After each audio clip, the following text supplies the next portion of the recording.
Senator Smith is recognized from her office. Thank you so much, Chair Brown and Ranking Member Toomey, and welcome, Chair Gensler. It's nice to be with you virtually. It's good to see you. I have a very specific question to start with. Having a safe and secure retirement is a crucial goal for so many American families. And here's my specific question.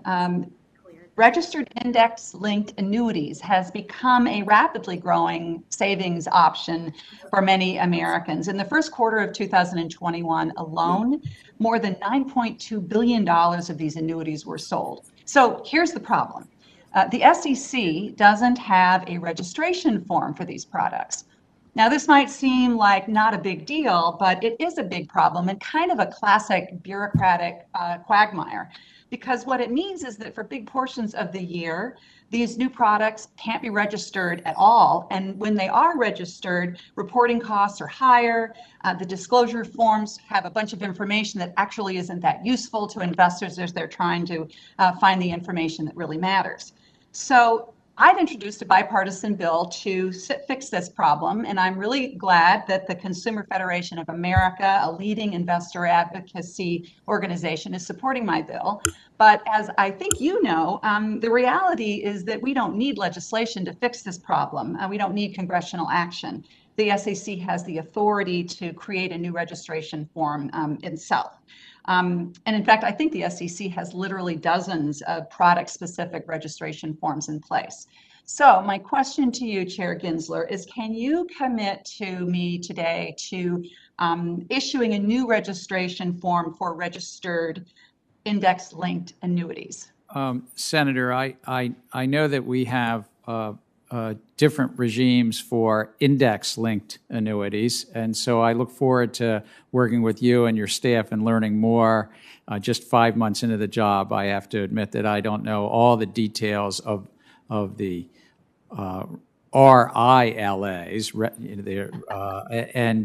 but I look forward to working with you and your staff about the potential of doing, as you say, another form, because I think we do have different forms for index-linked annuities. But right.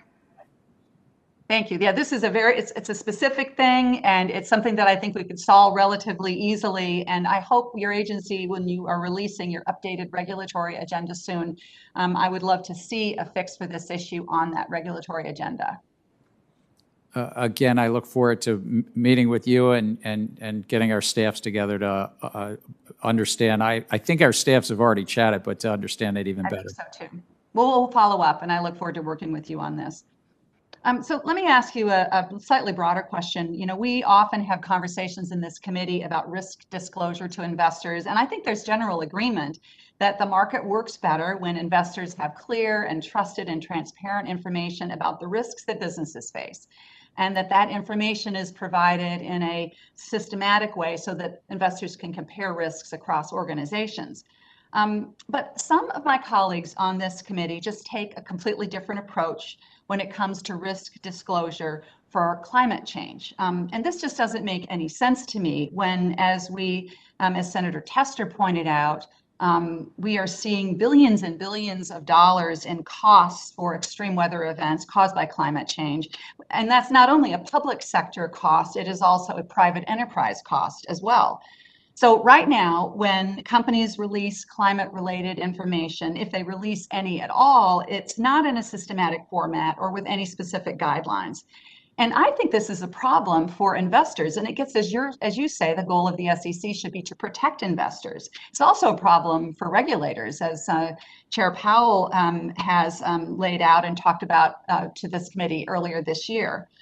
So I just want to commend the work that you and Commissioner Allison Herron-Lee have done so far on climate risk disclosure. I'm glad that you're working to solicit comments on how best to address this problem, and I understand that you're reviewing those comments right now. But let me just ask you a question about this, Chair Gensler. Why do you think that climate risk disclosure is an important priority for investors to help them understand climate risk?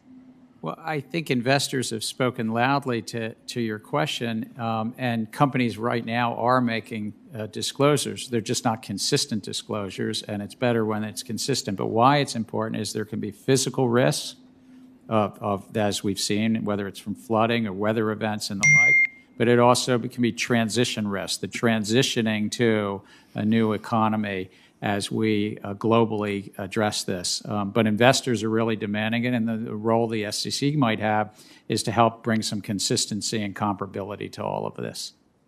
Well, thank you. Thank you for your work on this. Mr. Chair, I don't see climate risk disclosure as a social issue. I see it as systemic risk that investors face because of climate change, and it's important that we all understand that, including investors. Thank you. Thanks, Senator Smith. Senator Van